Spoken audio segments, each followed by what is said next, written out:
Olá pessoal, professor Vicente fazendo aqui a pré-aula da semana 13, Alta Idade Média.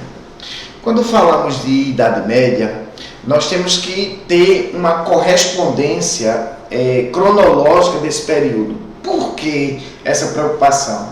Porque é um período longo, um período onde fala-se praticamente exclusivamente da Europa. Você tem o Império Bizantino, que está no Oriente, mas de certa forma tem uma conectividade com o antigo Império Romano, que obviamente tinha uma ligação muito forte com o continente europeu. Você tem aí o Império Árabe, porém, obviamente, o próprio Império Árabe, ele tem uma relação com a Europa por conta do comércio e por conta, óbvio, da expansão a partir do século 8, a partir da morte de Maomé, né, onde os árabes eles vão se estender até a Europa, dominando o que nós conhecemos como Península Ibérica, certo? Portugal e Espanha passaram muitos e muitos anos, décadas, séculos, né, sendo dominados pelos árabes. Tanto é que até hoje a cultura árabe está muito presente nessas duas nações, nesses dois povos. Ok? Então é um período que a gente tem que datá-lo mesmo, a gente tem que entender que há um processo que nós chamamos de Alta Idade Média, que a gente vai falar hoje, e em outro momento o Ricardinho vai falar da chamada Baixa Idade Média, tá certo? Então há um complemento. A gente hoje fala da formação do medievo, falamos dessas duas civilizações, mais a civilização franca, ou o chamado Reino Franco, que também, vejam, é na Europa, é na região onde hoje é basicamente a França, obviamente. O Reino Franco ele vai se estender em boa parte da Europa, certo? Então, e como eu estava falando, a Baixa Idade Média, que é o momento de superação do sistema feudal. Vocês podem perguntar, prof, como é que a gente pode datar, ver esse processo em relação à Idade Média? Veja, principalmente você tem que dividir do século V até o século X, que a gente chama de Alta Idade Média, onde a igreja está muito forte, onde toda a estrutura social ela é montada, estrutura essa que vinha desde o finalzinho do Império Romano, com a desestruturação do Império. Você vê ali a Idade Média ela sendo forjada, a mistura, a união dos dois povos, dos romanos e dos bárbaros, vai se entrelaçar para, obviamente, forjar o que conhecemos como Idade Média, principalmente essa primeira parte que a gente chama de Alta Idade Média, tá certo? E, claro, a questão da relação que vai existir entre as camadas sociais dentro dessa sociedade que vai ser forjada. Outra coisa importante, certo? É a questão da economia, porque a economia ela muda totalmente.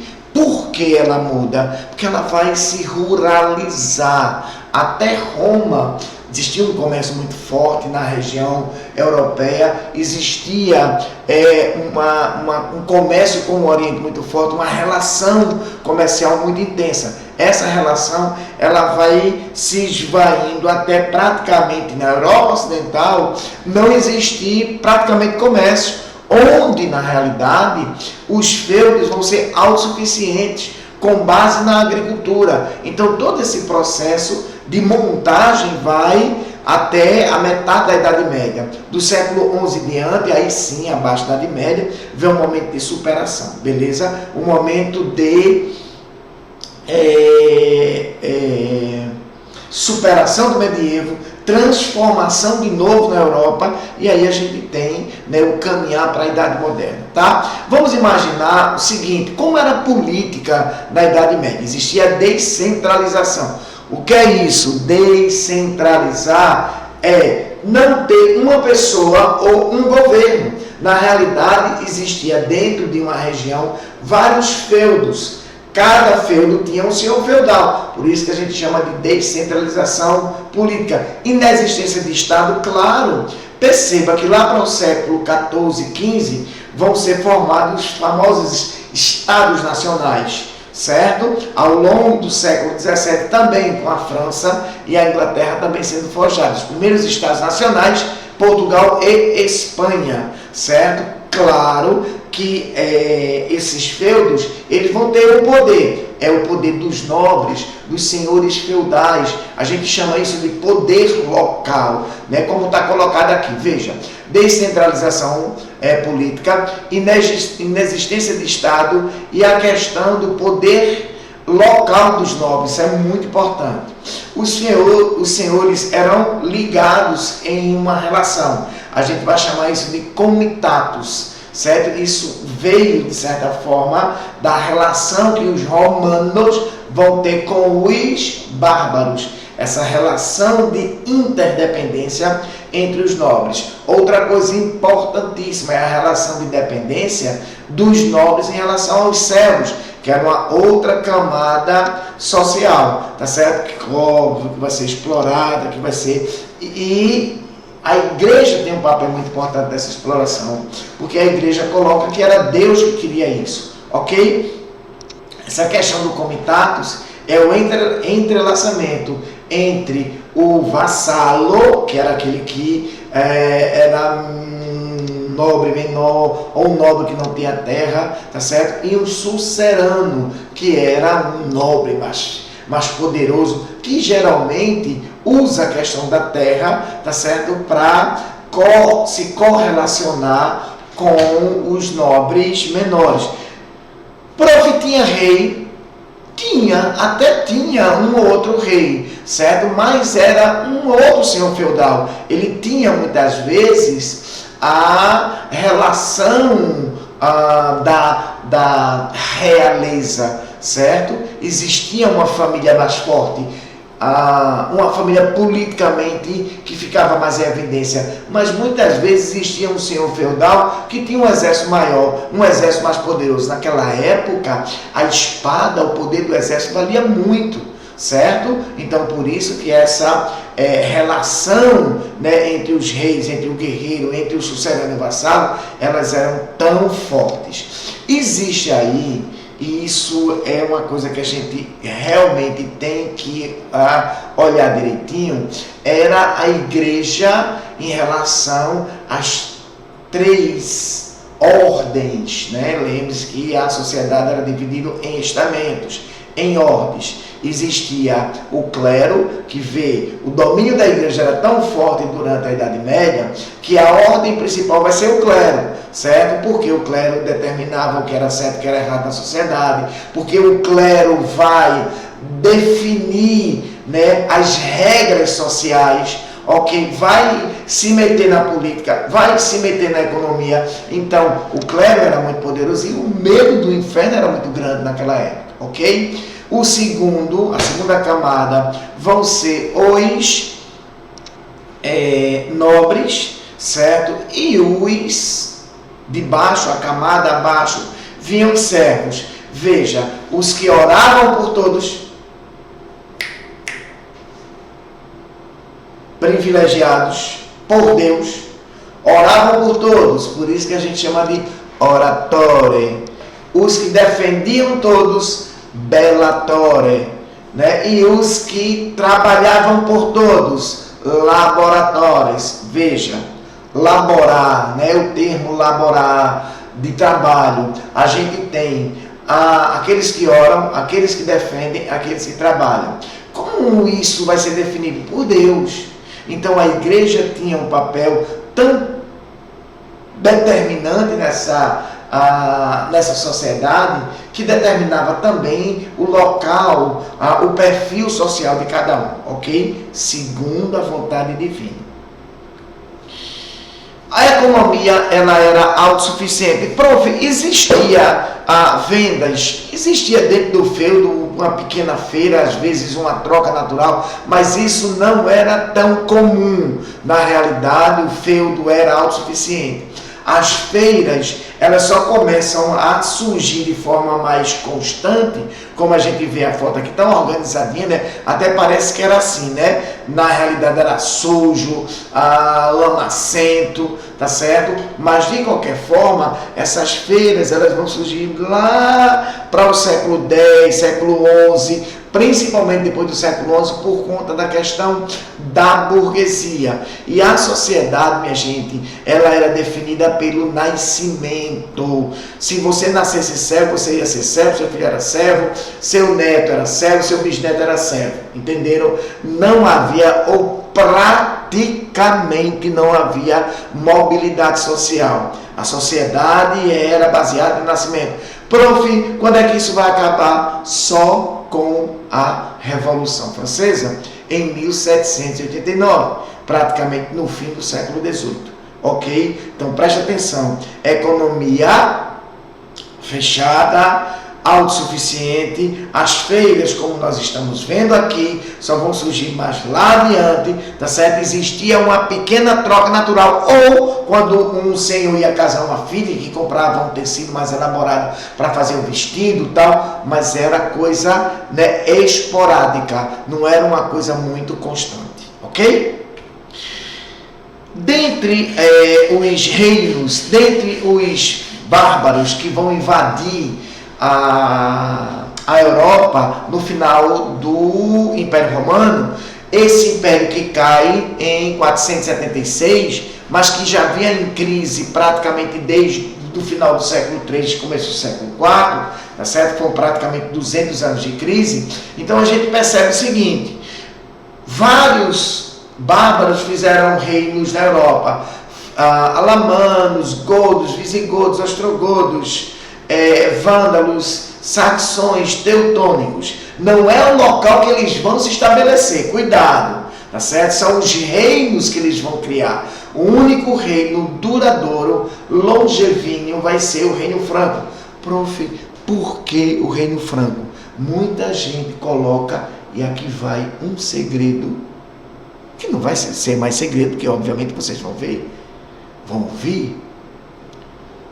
Praticamente há muitos que colocam que o primeiro rei realmente, né, de um estado, de certa forma, forte, que se transformaria no Reino Franco, tem uma relação muito próxima com a Igreja Católica, é Clovis. Ele vai se tornar cristão. No entanto, a primeira dinastia dos francos é chamada de Merovingia. A segunda dinastia é Carolíngia. Merovingia de Meroveu, Carolíngia de Carlos Magno. Meroveu, provavelmente há livros, há autores que se debruçam sobre esse aspecto, coloca que provavelmente o Franco tinha um segredo da Igreja Católica, e esse segredo tem alguma relação com a questão da fundação, da formação do cristianismo lá atrás. Independentemente disso, o Reino Franco, ele foi tão forte, tão poderoso, que a Igreja Católica transformou ele no ano 800, no Natal do ano 800, no novo Império Romano do Ocidente, coroando Carlos Magno como rei ou imperador do novo Império Romano. Ok? Veja. Clovis vai unificar todos os povos. Existia um rei. Qual foi o primeiro rei, gente? Meroveu. Tá certo? Daí a dinastia, mas foi Clovis que unifica todas as tribos, tá certo? E que faz uma relação com a igreja, né, se convertendo.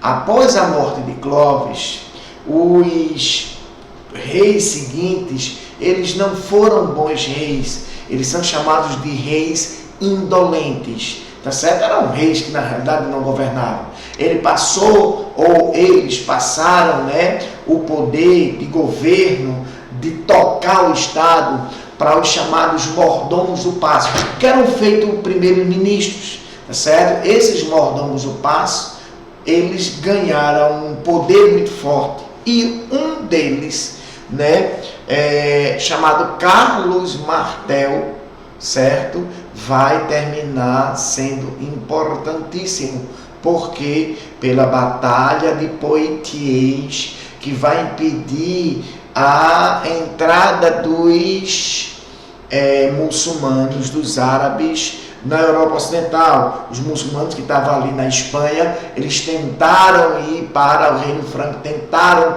né, naquela região fronteiriça entre a Espanha e a França, e Carlos Martel ele conseguiu, né, conter o avanço dos muçulmanos na Batalha de Poitiers. Então, a partir daí, ele, Carlos Martel, praticamente vai afastar os reis merovingios e iniciar uma nova dinastia, que vai ser solidificada por Pepino o Breve, que é o filho de Carlos Martel. E, obviamente, Pepino terminou, né, tendo o seu filho, que é Carlos Magno, que vai solidificar ainda mais, tá certo?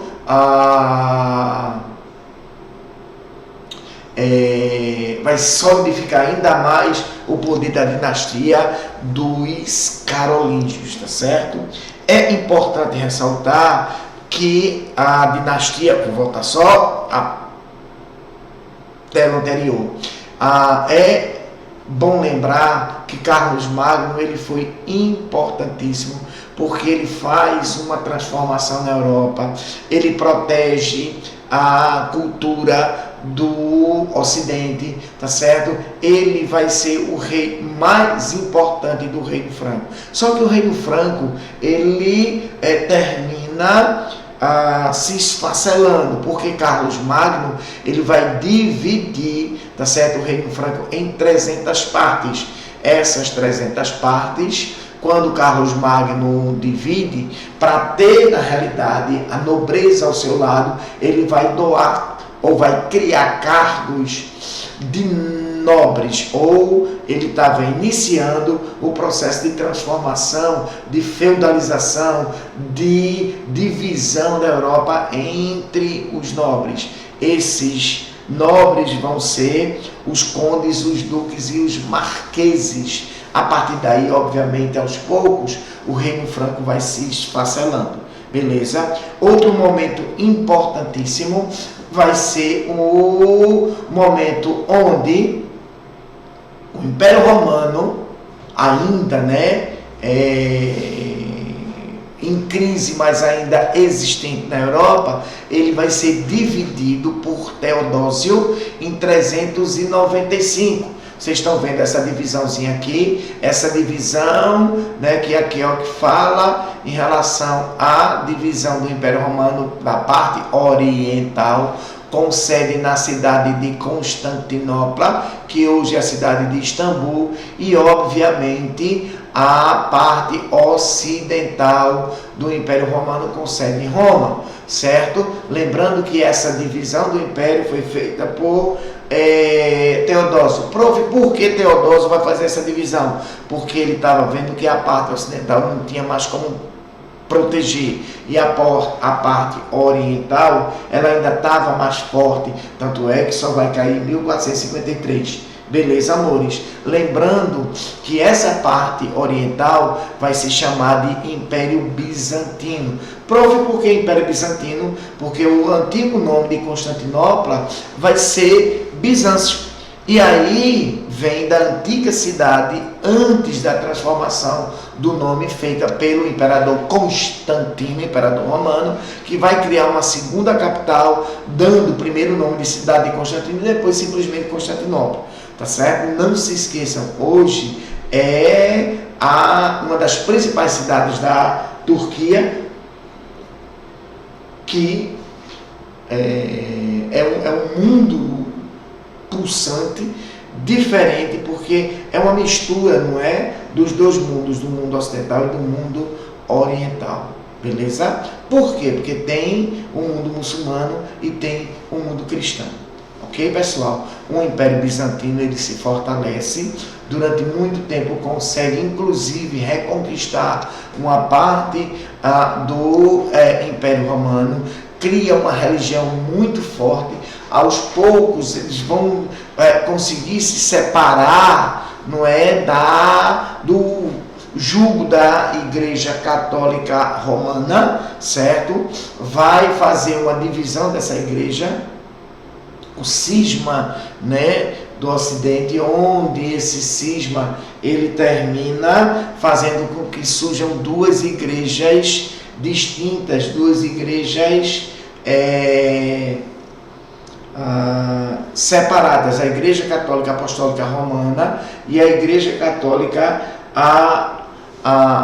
Ortodoxa, com sede em Bizâncio, ok? O grande imperador vai ser Justiniano. Por que Justiniano vai ser tão importante? Porque ele preserva principalmente o direito romano, tá certo? Fazendo corpus juris civilis, que é a base, não é, do Código Civil Napoleônico, que obviamente também, né, é a base do direito atual, ok?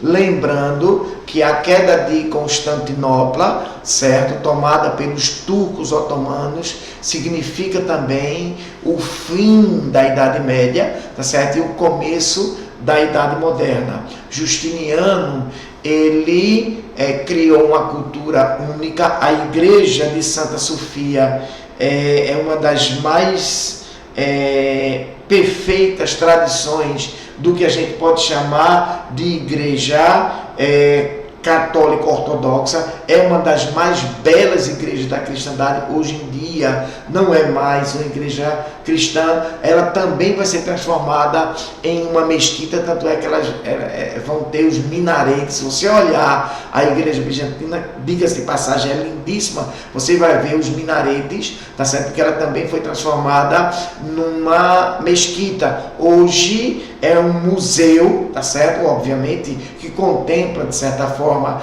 a tradição das duas religiões e que, com certeza, é um dos locais mais belos do mundo. E, por último, obviamente, não podemos esquecer do império, dessa figura tão imponente que é o Império Árabe, tá certo? Forjado por Maomé, né?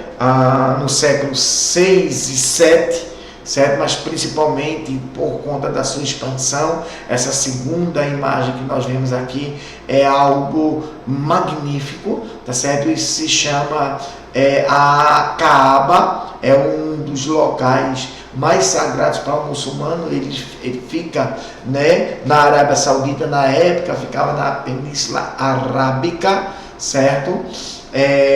Onde acontece o Ramadã, o momento, o mês mais sagrado, o momento mais sagrado para os muçulmanos, onde milhares e milhares de muçulmanos vão para Meca, tá certo? Ou no caso, né, a antiga Meca, que hoje é a Arábia Saudita, certo?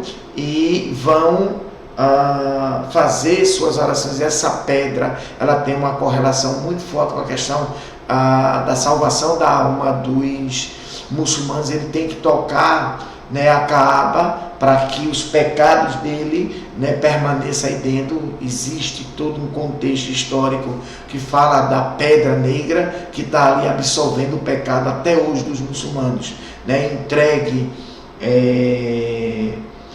por Deus a Abraão, e Abraão passou para o seu filho Ismael, ok? Quais as características tão importantes desse povo, né, dessa religião que hoje é uma das religiões que mais cresce no mundo? É uma religião monoteísta, a terceira religião monoteísta. Nós temos o cristão, não é, independente do credo, se é o cristão católico ou o cristão protestante, mas o judeu, que também é muçulmano, o judeu, que também é monoteísta, tá certo? E a religião muçulmana, né, que também tem uma característica muito importante, que é acreditar em um só Deus. Lembrando que a religião judaica é a base para as duas religiões seguintes. O cristianismo veio depois e, obviamente, não é, a religião fundada por Maomé também baseada nos princípios do próprio judaísmo, tá certo? O centro de adoração é Meca, certo?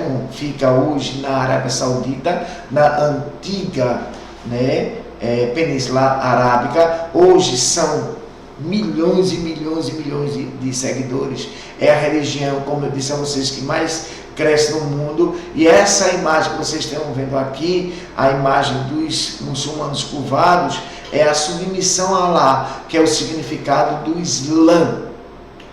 A gente tem aqui, né, obviamente não existiria o Império Árabe, a religião muçulmana, sem Maomé, tá certo? Maomé, ele vai nascer no século 6, em 570, tá certo? E ele era membro de uma facção menor da tribo dos Coraixitas. Ele vivia em Yatreb, tá certo?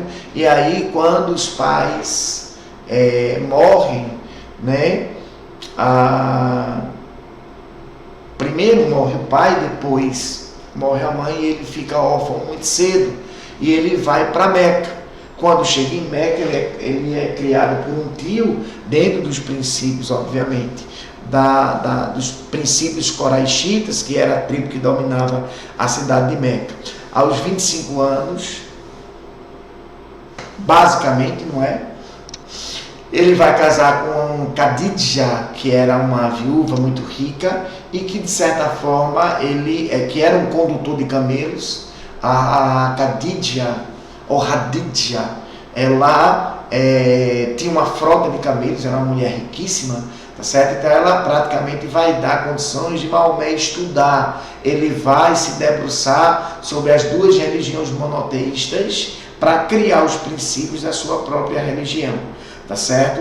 Maomé, ele vai ter uma característica muito importante, que é de conseguir unir o povo muçulmano através de uma religião, através da fé, tá certo? Por isso que a religião muçulmana ela é tão importante, tá certo? Para o muçulmano e obviamente para todo mundo, né, árabe, ok, minha gente? Não se esqueça que existem 5 princípios básicos dos muçulmanos, tá certo?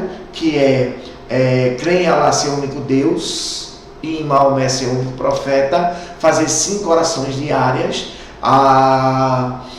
jejuar no mês de Ramadã, dar esmolas de acordo com sua riqueza e pelo menos uma vez na vida a Meca, tá certo? Para obviamente tocar ali na Kaaba, certo? Para deixar os seus pecados, tá certo? Vejam, 3 povos tão importantes na própria formação da Europa e na própria formação, tá certo, do Ocidente, ok, amores? Vamos embora para as questões.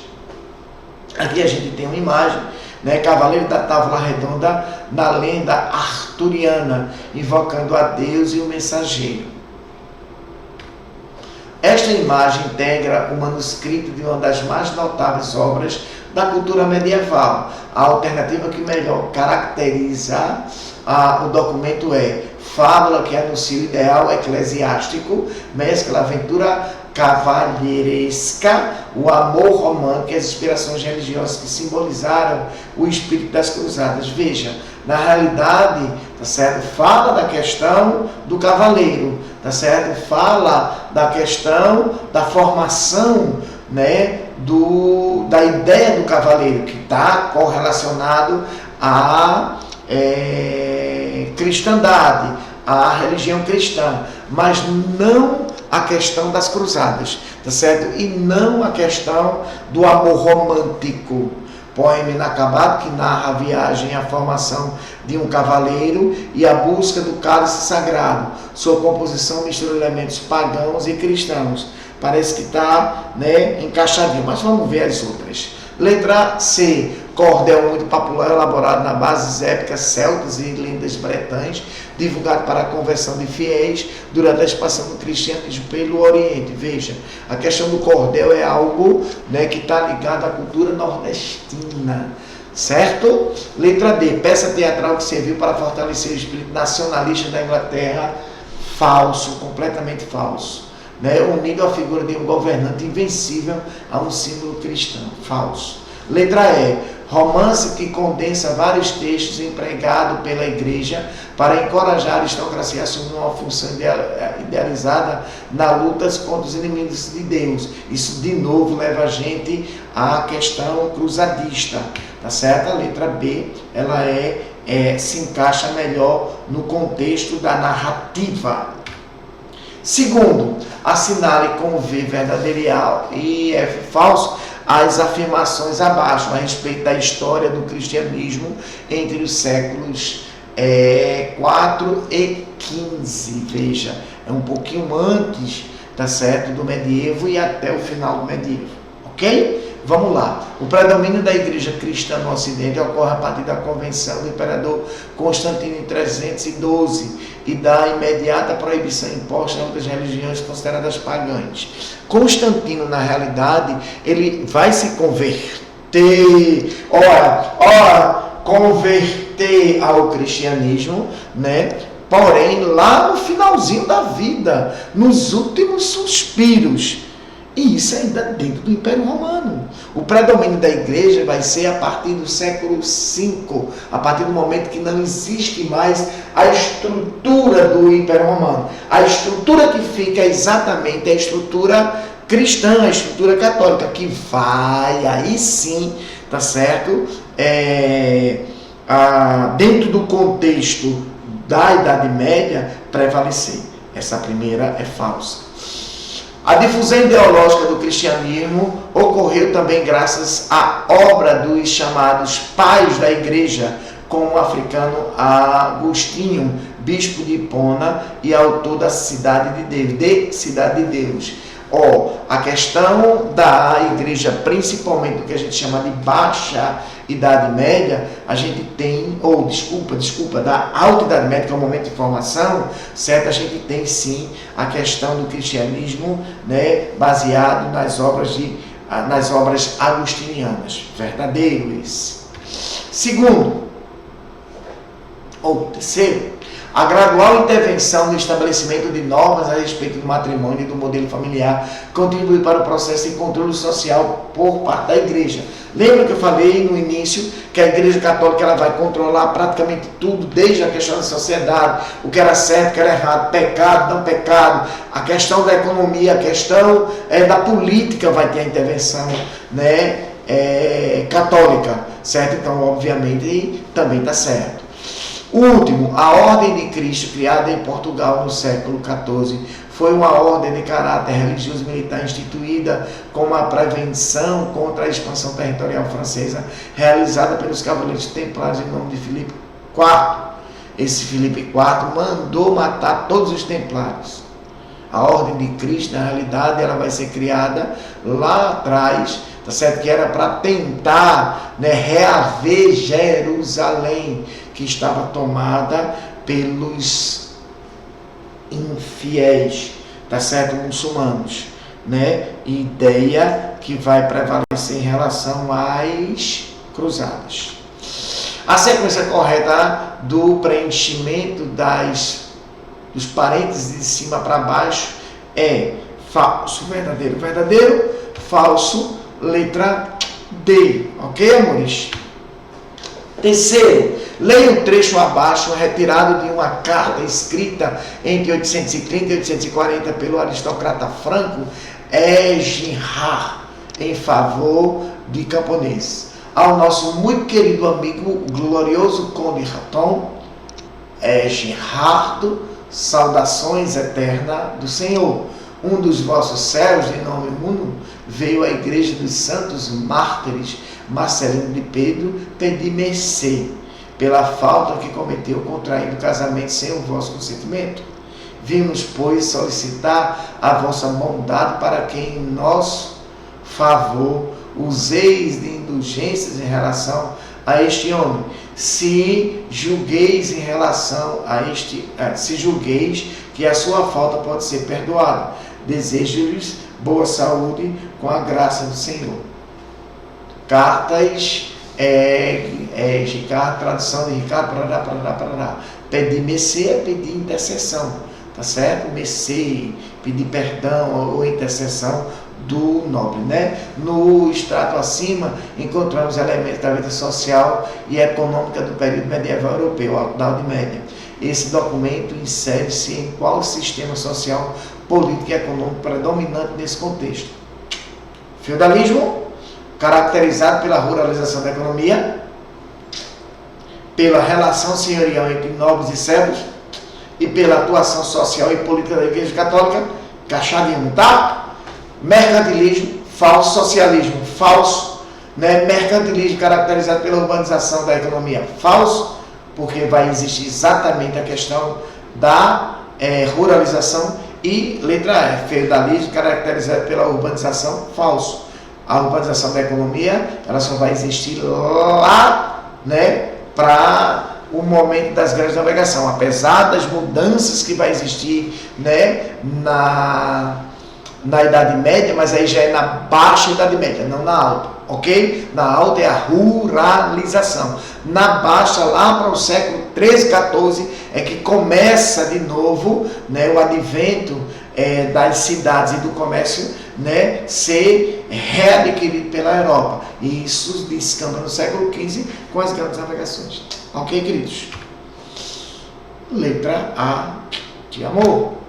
Quarto, os comentadores do texto sagrado reconhecem a submissão da mulher ao homem como um dos momentos da divisão hierárquica que regula as relações entre Deus, Cristo e a humanidade, encontrando ainda a origem, o fundamento divino daquela submissão na cena primária da criação de Adão e Eva e no seu destino antes e depois da queda. Ou seja, a questão da submissão da mulher ao homem, né? O excerto refere-se à apreensão de determinadas passagens bíblicas pela cristandade medieval, especificamente em relação à condição das mulheres na sociedade feudal.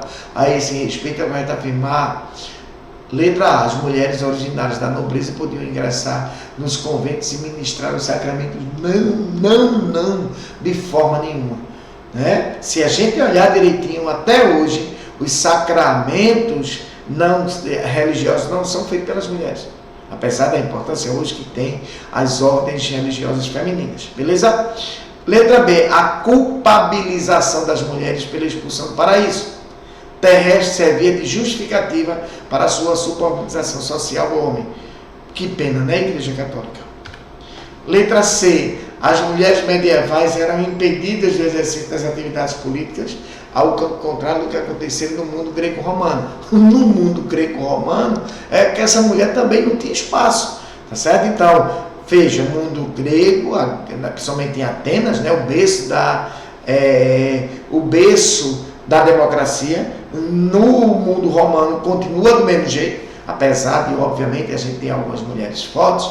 Uma delas, inclusive, não governava, mas governava através de seu filho, que era Agripina, a jovem, tá certo? Mas também não era permitida a mulher governar, né? E, obviamente, o mundo medieval, né, nem de longe a mulher vai ter espaço, apesar de que a gente vai ter grandes mulheres nesse momento, certo? Aí eu costumo falar muito, né, não de governo, mas da importância que ela teve, que é Joana d'Arc, ok?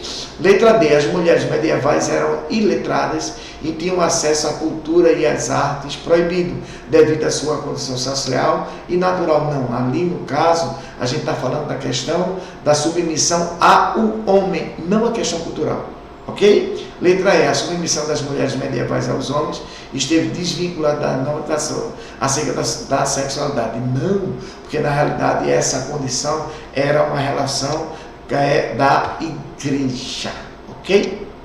Letra B. E o último, o modo de produção feudal que emergiu na Europa Ocidental, na Idade Média, foi dominado pela terra. A questão, né, é só lembrar de quem era a maior senhora feudal da Europa, a Igreja Católica.